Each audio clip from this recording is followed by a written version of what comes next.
의료개혁의 절실함을 피부로 느껴왔습니다. 그런데 보름 이상 의사들의 불법적인 집단 행동이 계속되고 있습니다. 정부는 물론 의료계, 종교계, 환자단체, 장애인단체를 비롯한 많은 국민들의 간절한 호소를 외면하는 모습이 정말 안타깝습니다. 우리 헌법과 법률은 국민의 생명과 건강 보호를 위해 국가와 의사에게 아주 강한 공적 책무를 부과하고 있습니다.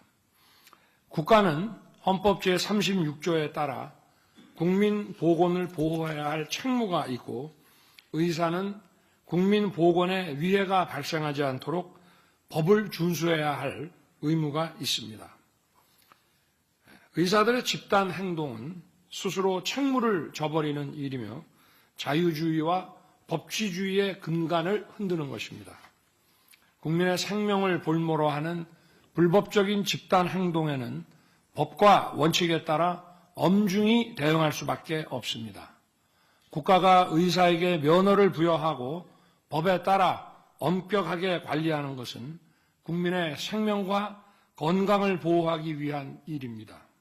그러기에 의사의 자유와 권리에는 책임이 따르는 것입니다.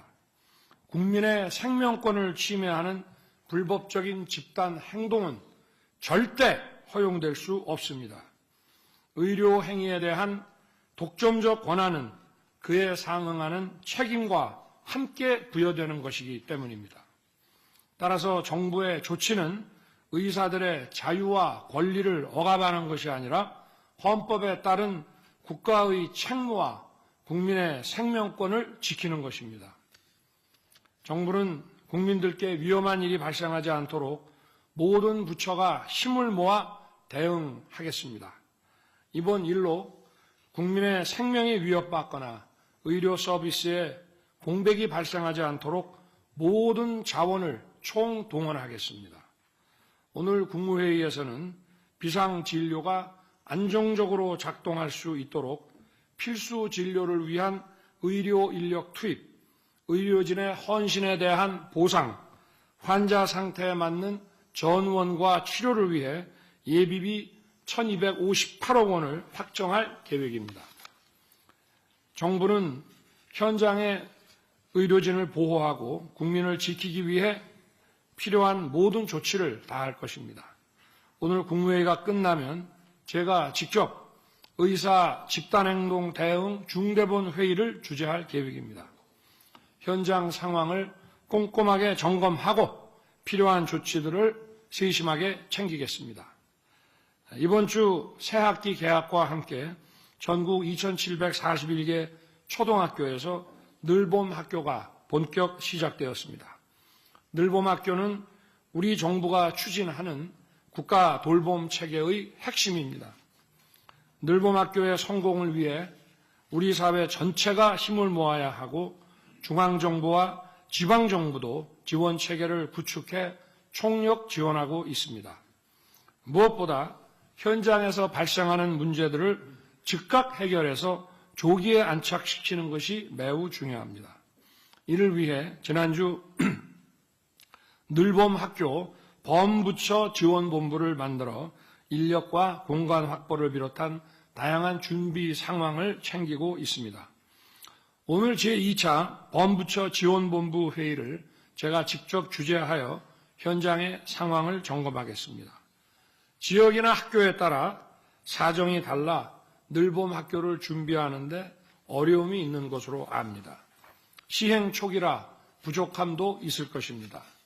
그러나 당장에 미흡한 부분이 있더라도 부족한 점을 보완해서 국가 돌봄 체계를 확립해 나가야 합니다. 올 하반기에는 초등학교 1학년 전체로, 내년에는 2학년까지, 26년부터는 초등학교 모든 학년으로 차질 없이 이행해 나갈 것입니다. 아울러 새 학기부터는 새로운 교권 보호 제도와 학교폭력 처리 절차도 시행됩니다. 교권 보호는 제가 대선 때부터 강조한 국정과제입니다. 작년에 교권보호 5법을 개정하여 정당한 교권 행사가 법으로 보호받도록 만들었습니다. 이번 학기부터는 보다 구체적으로 교권 보호 조치가 실행됩니다. 부당한 민원을 선생님이 혼자 외롭게 감내하는 일이 없도록 기관 차원의 대응팀을 가동하고 악성 민원에는 엄정하게 대응할 것입니다. 또한 교권 침해를 당하면 직통번호 1395로 즉각 신고할 수 있게 했고 교육활동 과정에서 법적 분쟁이나 사고가 발생할 경우 소송 비용과 손배 책임 비용도 지원하게 되어 있습니다.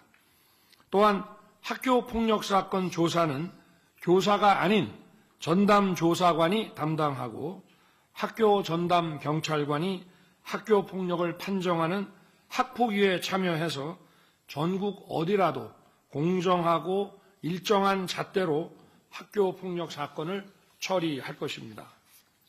교육부는 교권보호제도와 학교폭력 처리 절차가 안착되고 제대로 작동할 수 있도록 이행 실태를 면밀히 점검해 주시기 바랍니다. 아울러 우리 아이들이 안전하게 학교에 다닐 수 있도록 학교 주변 위험 요인들을 없애야 합니다. 특히 학교 주변 공사장을 비롯한 위험시설 안전관리를 강화하고 어린이 보호구역 내 불법 주정차, 과속운전 같은 안전위협 행위들을 철저하게 단속해야 합니다. 행안부와 교육부를 중심으로 학교와 지역사회가 모두 합심해서 안전한 교육 환경을 만들어가기 바랍니다. 이번 주부터 자유의 방패 한미연합연습이 진행되고 있습니다. 이번 연습에는 연합기동훈련, 북한의 핵 위협 대응과 함께 사이버 공격, 회색지대 도발, 가짜뉴스 유포 대응과 같은 복합적인 상황에 대한 대응 훈련을 실시합니다. 총선을 앞두고 우리 사회를 흔들기 위한 북한의 도발 가능성이 높은 상황에서 이번 연습을 통해 한미 동맹의 굳건한 연합방위 태세를 확인하게 될 것입니다. 또한 12개 유엔사 회원국도 참여해서 한반도 안보를 지키기 위한 국제사회의 공고한 연대를 보여줄 것입니다. 성공적인 연합연습이 될 수 있도록 국방부를 중심으로 각 부처가 긴밀히 협력하고 필요한 지원을 해 주시기 바랍니다. 오늘 회의에는 지난 1월 22일 생활규제개혁 민생토론회에서 논의된 통신비 부담 경감 조치로 단말기 유통법 시행령 개정안이 상정됩니다. 그동안 업계와 꾸준히 소통하며 국민의 부담을 줄일 방안을 함께 고민했고 실제로 통신 3사의 지원금이 2배가량 늘어나는 효과가 있었습니다. 이에 더해 이번 시행령이 개정되면 통신사를 변경하려는 고객에게 더 많은 지원금을 지급할 수 있게 됩니다. 마케팅 경쟁을 가로막던 장벽이 사라지면서 통신사 간 고객 유치 경쟁이 활성화되고 소비자 후생도 크게 늘어날 걸로 기대합니다.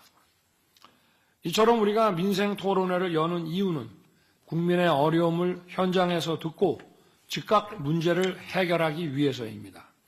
지금까지 17차례 민생 토론회를 통해 많은 문제들을 파악하고 신속하게 해결해 왔습니다. 고금리와 고물가로 어려움을 겪는 소상공인과 자영업자의 호소에 응답해서 정부와 금융기관이 머리를 맞대고 총 2조 9천억 원 규모의 금리 경감 방안을 마련했습니다. 은행권이 1조 3,600억 원의 이자를 환급하고 정부도 5천억 원 규모의 대환대출 공급을 시작해서 부담을 덜어드리고 있습니다. 소상공인 전기요금 특별 지원을 통해 이번 달부터 전기요금 최대 20만 원을 감면해드리고 있습니다. 미성년자에게 속아서 술과 담배를 잘못 판 경우에 대해서도 자영업자의 억울한 사연을 듣자마자 행정처분 면제 조치를 바로 시행했습니다. 이처럼 정부는 국민들께서 삶의 변화를 체감하실 수 있도록 우리가 지금 할 수 있는 일부터 즉시 시행하고 있습니다. 하지만 아직 남은 과제들이 많고 앞으로 계속될 민생 토론회에서 새로운 문제들도 많이 듣게 될 것입니다. 각 부처는 현장에서 제기된 문제들이 신속하게 해결될 수 있도록 더 속도를 내주시길 당부합니다. 감사합니다.